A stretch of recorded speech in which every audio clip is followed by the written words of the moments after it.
ನಮಸ್ಕಾರ ಸ್ನೇಹಿತರೆ, ಹೇಗಿದ್ರೆ ಎಲ್ಲರೂ ಚೆನ್ನಾಗಿದ್ರೆ ಅನ್ಕೊಳ್ಳಿ ಸ್ನೇಹಿತರೆ. ಎಲ್ರಿಗೂ ಮೀಡಿಯಾ ಅಪ್ಡೇಟ್ ಚಾನಲಿನ ಮತ್ತೊಂದು ವಿಡಿಯೋಗೆ ತಮಗೆಲ್ರಿಗೂ ಸ್ವಾಗತ ಸುಸ್ವಾಗತ.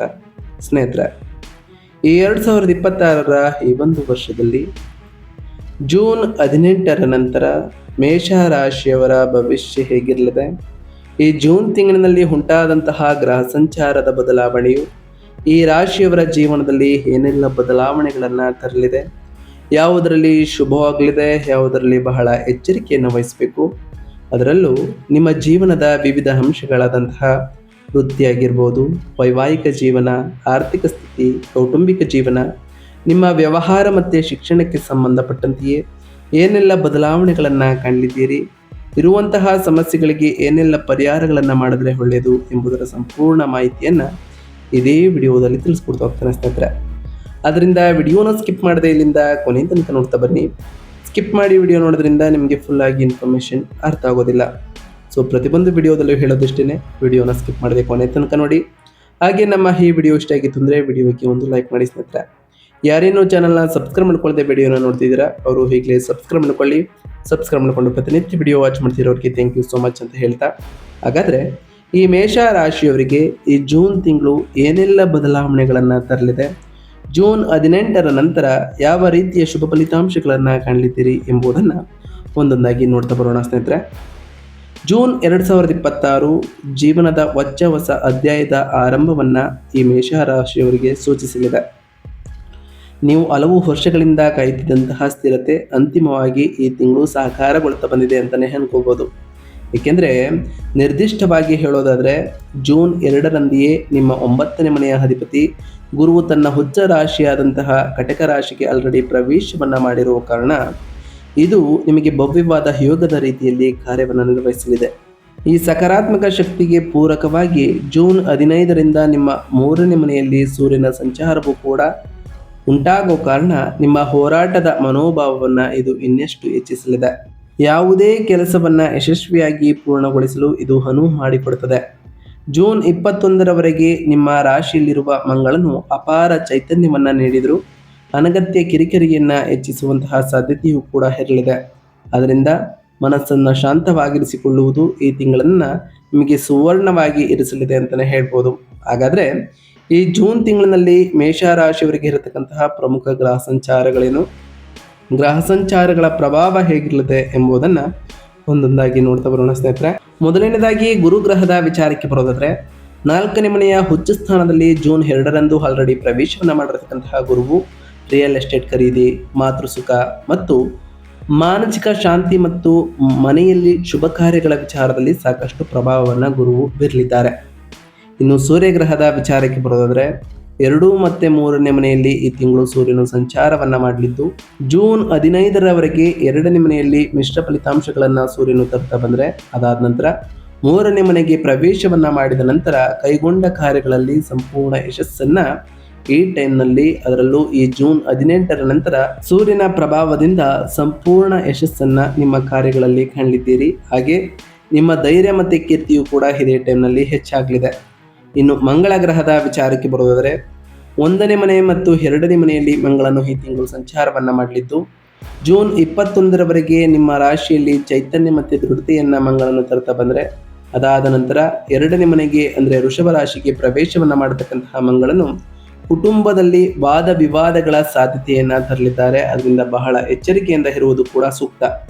ಇನ್ನು ಶುಕ್ರ ಗ್ರಹದ ವಿಚಾರಕ್ಕೆ ಬರೋದಾದರೆ 4ನೇ ಮನೆಯಲ್ಲಿ ಪ್ರವೇಶವನ್ನು ಮಾಡಿರತಕ್ಕಂತಹ ಶುಕ್ರನು ಗುರುವಿನೊಂದಿಗೆ ಸಂಯೋಜನೆಯ ವಿಚಾರದಲ್ಲಿ ಗೃಹಾಲಂಕಾರ, ವಾಹನ ಖರೀದಿ ಮತ್ತು ಆಳವಾದ ಕೌಟುಂಬಿಕ ಪ್ರೀತಿಯನ್ನು ಶುಕ್ರನು ಈ ರಾಶಿಯವರ ಮೇಲೆ ಪ್ರಭಾವವನ್ನು ಬೀರಲಿದ್ದಾರೆ.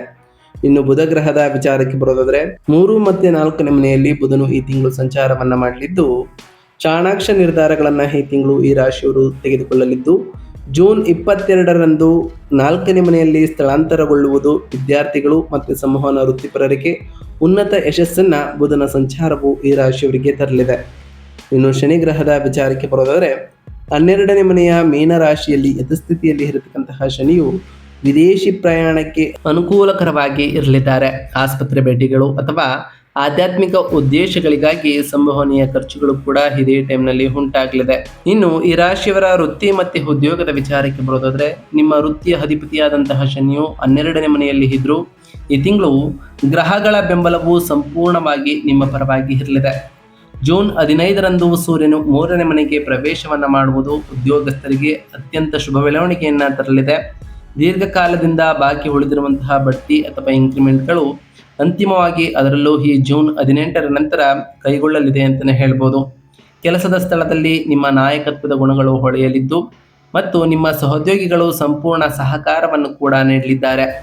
ಇದಲ್ಲದೆ ನಿಮ್ಮ 4ನೇ ಮನೆಯಲ್ಲಿ ಉಚ್ಚಸ್ಥಾನದಲ್ಲಿ ಗುರು ಮತ್ತು ಶುಕ್ರನ ಸಂಯೋಜನೆಯು ನಿಮ್ಮ ಕೆಲಸದ ವಾತಾವರಣವನ್ನು ಅತ್ಯಂತ ಆಹ್ಲಾದಕರ ಮತ್ತು ಶಾಂತಿಯುತವಾಗಿ ಇರಿಸಲಿದೆ.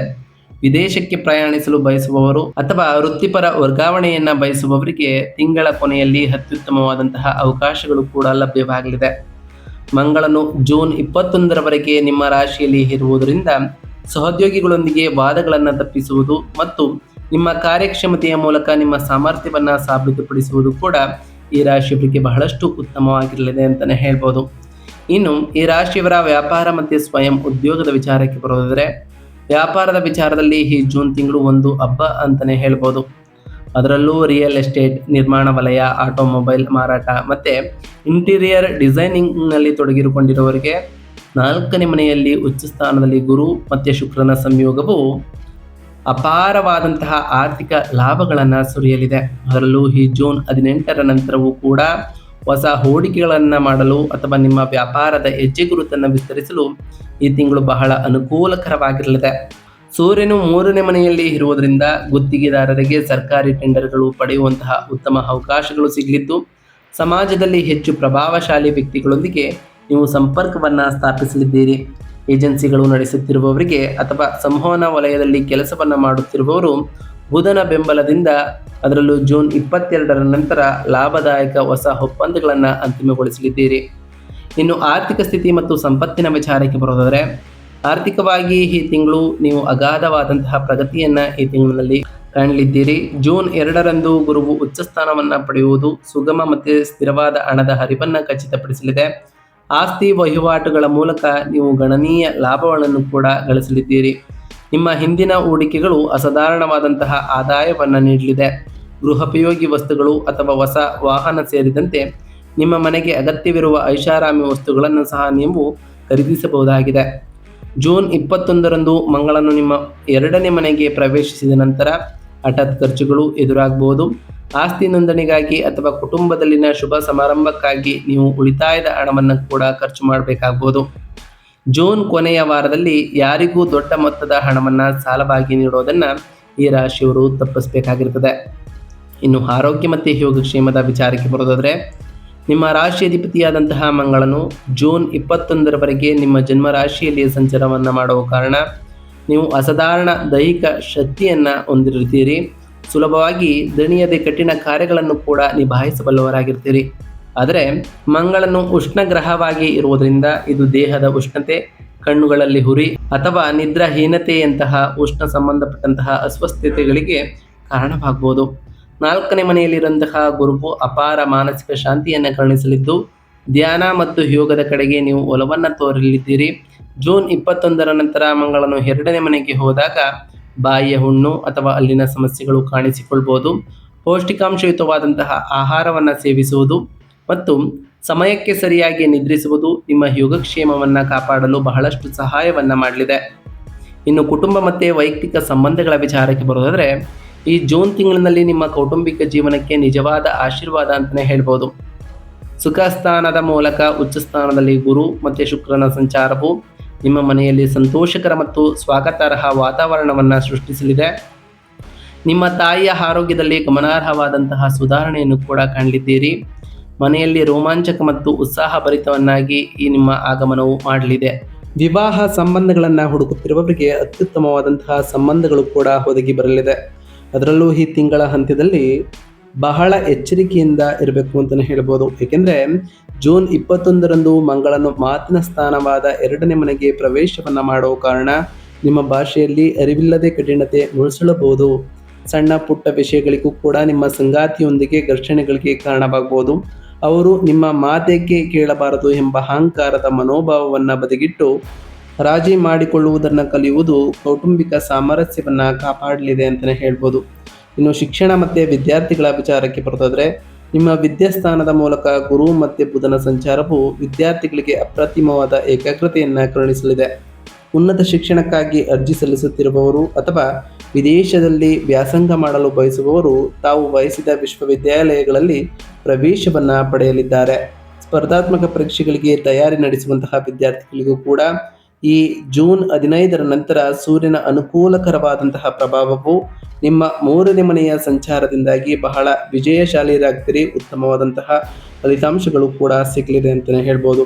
ಒಟ್ಟಾರೆಯಾಗಿ ಈ ಮೇಷ ರಾಶಿಯವರಿಗೆ ಈ ಜೂನ್ 18ರ ನಂತರವೂ ಕೂಡ ಒಂದಿಷ್ಟು ಸಕಾರಾತ್ಮಕ ಬದಲಾವಣೆಯು ಸೂರ್ಯನ ಸಂಚಾರದಿಂದ ಉಂಟಾಗಲಿದೆ. ಹಾಗಾದರೆ ಈ ಜೂನ್ ತಿಂಗಳಿನಲ್ಲಿ ಈ ರಾಶಿಯವರು ಮಾಡಬೇಕಾಗಿರುವಂತಹ ಸರಳ ಪರಿಹಾರಗಳೇನು? ಗುರು ಮತ್ತು ಸೂರ್ಯನ ಅದ್ಭುತ ಗ್ರಹಗತಿಗಳ ಸಂಪೂರ್ಣ ಪ್ರಯೋಜನವನ್ನು ಪಡೆದುಕೊಳ್ಳಲು ಮತ್ತು ಮಂಗಳನ ಆಕ್ರಮಣಕಾರಿ ಪ್ರವೃತ್ತಿಯನ್ನು ಶಾಂತಗೊಳಿಸಲು ನಾವು ತಿಳಿಸ್ಕೊಡುವಂತಹ ಸರಳ ಪರಿಹಾರಗಳನ್ನು ಮಾಡ್ತಾ ಬನ್ನಿ. ಮೊದಲನೇದಾಗಿ, ಉಚ್ಚ ಸ್ಥಾನದಲ್ಲಿ ಗುರುವಿನ ಸಂಪೂರ್ಣವಾದ ಆಶೀರ್ವಾದವನ್ನು ಪಡೆಯಲು ಕೌಟುಂಬಿಕ ಶಾಂತಿಗಾಗಿ ಪ್ರತಿ ಗುರುವಾರದಂದು ದಕ್ಷಿಣಮೂರ್ತಿ ಸ್ತೋತ್ರವನ್ನು ಪಠಿಸಿ ಅಥವಾ ಕಡಲೆಕಾಳುಗಳನ್ನು ದಾನ ಮಾಡಿ. ಹಾಗೆ ಪ್ರತಿ ಗುರುವಾರದಂದು ಓಂ ಗುರುಭ್ಯೋ ನಮಃ ಎಂಬ ಮಂತ್ರವನ್ನು ಜಪಿಸಿ ಸ್ನೇಹಿತರೆ. ನಿಮ್ಮ ಕೈಲಾದಷ್ಟು ಬಡವರಿಗೆ ದಾನವನ್ನು ಮಾಡಿ. ಜೂನ್ 21ರ ನಂತರ 2ನೇ ಮನೆಯಲ್ಲಿರ್ತಕ್ಕಂತಹ ಮಂಗಳನಿಂದ ಉಂಟಾಗುವ ವಾಗ್ದೋಷವನ್ನು ಶಮನ ಮಾಡಲು ಪ್ರತಿ ಮಂಗಳವಾರದಂದು ಸುಬ್ರಹ್ಮಣ್ಯ ಸ್ವಾಮಿಗೆ ಕೆಂಪು ಹೂವುಗಳಿಂದ ಪೂಜೆಯನ್ನು ಸಲ್ಲಿಸ್ತಾ ಬನ್ನಿ ಸ್ನೇಹಿತರೆ. 4ನೇ ಮನೆಯು ತಾಯಿಯನ್ನು ಸೂಚಿಸುವುದರಿಂದ ನಿಮ್ಮ ತಾಯಿಯನ್ನು ಅಥವಾ ವಯಸ್ಸಾದ ಮಹಿಳೆಯರನ್ನು ಗೌರವಿಸಿ ಮತ್ತು ಅವರಿಗೆ ಇಷ್ಟವಾದ ಉಡುಗೊರೆಯನ್ನು ನೀವು ನೀಡೋದರಿಂದ ಈ ತಿಂಗಳು ನಿಮ್ಮೆಲ್ಲ ಸಕಾರಾತ್ಮಕ ಆಸೆಗಳು ಈಡೇರಲಿದೆ ಅಂತಲೇ ಹೇಳ್ಬೋದು. ಹಾಗೆ ಪ್ರತಿ ಶನಿವಾರದಂದು ಓಂ ಶಂ ಶನೈಶ್ವರಾಯ ನಮಃ ಎಂಬ ಮಂತ್ರವನ್ನು ಜಪಿಸಿ. ಸಾಧ್ಯವಾದರೆ ಶನಿದೇವರ ದೇವಾಲಯಕ್ಕೆ ತೆರಳಿ ಶನಿದೇವರಿಗೆ ಪ್ರಿಯವಾಗಿರುವಂತಹ ಕಪ್ಪು ಎಳ್ಳಿನ ಬತ್ತಿಯನ್ನು ಹಚ್ಚಿ. ಹಾಗೆ ಪ್ರತಿ ಶುಕ್ರವಾರದಂದು ತಾಯಿ ಜಗನ್ಮಾತೆಯಾದಂತಹ ಲಕ್ಷ್ಮೀದೇವಿಗೂ ಕೂಡ ಪೂಜೆಯನ್ನು ಸಲ್ಲಿಸಿ ಲಕ್ಷ್ಮೀದೇವಿಗೆ ಪ್ರಿಯವಾಗಿರುವಂತಹ ಬಿಳಿ ಹೂವುಗಳನ್ನು ಇಟ್ಟು ಪೂಜೆಯನ್ನು ಸಲ್ಲಿಸಿ ಸ್ನೇಹಿತರೆ. ಇದರಿಂದ ನಿಮ್ಮ ಮನೆಯಲ್ಲಿ ಸುಖ ಸಮೃದ್ಧಿಯ ಜೊತೆಗೆ ಸಂಪತ್ತು ಕೂಡ ಹೆಚ್ಚಾಗಲಿದೆ. ಇದಾಗಿತ್ತು ಇವತ್ತಿನ ಒಂದು ವಿಡಿಯೋ ಸ್ನೇಹಿತರೆ. ವಿಡಿಯೋ ಇಷ್ಟ ಆಗಿತ್ತು ಅಂದರೆ ವಿಡಿಯೋಗೆ ಒಂದು ಲೈಕ್ ಮಾಡಿ. ಯಾರೇನು ನಮ್ಮ ಚಾನಲ್ನ ಸಬ್ಸ್ಕ್ರೈಬ್ ಮಾಡ್ಕೊಂಡಿಲ್ಲ ಅವರು ಹೀಗೆ ಸಬ್ಸ್ಕ್ರೈಬ್ ಮಾಡ್ಕೊಳ್ಳಿ. ಸಬ್ಸ್ಕ್ರೈಬ್ ಮಾಡಿಕೊಂಡು ಪ್ರತಿನಿತ್ಯ ವಿಡಿಯೋ ವಾಚ್ ಮಾಡ್ತಿರೋರಿಗೆ ಥ್ಯಾಂಕ್ ಯು ಸೋ ಮಚ್ ಅಂತ ಹೇಳ್ತಾ, ಹಾಗೆ ಕಮೆಂಟ್ನಲ್ಲಿ ಓಂ ಶನೈಶ್ವರಾಯ ನಮಃ, ಓಂ ಗುರುಭ್ಯೋ ನಮಃ, ಓಂ ಲಕ್ಷ್ಮೀನಾರಾಯಣಾಯ ನಮಃ, ಓಂ ಅಂಗರಾಯಕಾಯ ನಮಃ ಎಂದು ಕಮೆಂಟ್ ಮಾಡಿ ಸ್ನೇಹಿತರೆ. ಅಶ್ವಿನಿ ದೇವರು, ಮಂಗಳದೇವ, ಗುರುದೇವ, ಲಕ್ಷ್ಮೀನಾರಾಯಣ, ಸೂರ್ಯದೇವ ನಿಮಗೆ ಆಯುಷ್ಯ ಆರೋಗ್ಯ ಸಮೃದ್ಧಿಗಳನ್ನು ಕೊಟ್ಟು ಕಾಪಾಡಲಿ ಅಂತ ಆ ದೇವರಲ್ಲಿ ಕೇಳ್ಕೊಳ್ತಾ ಇವತ್ತಿನ ಒಂದು ವಿಡಿಯೋನ ಮುಗಿಸ್ತಿದ್ದೀನಿ ಸ್ನೇಹಿತರೆ. ಸಿಗ್ತೀನಿ ಮತ್ತೊಂದು ವಿಡಿಯೋದೊಂದಿಗೆ. Thank you for watching.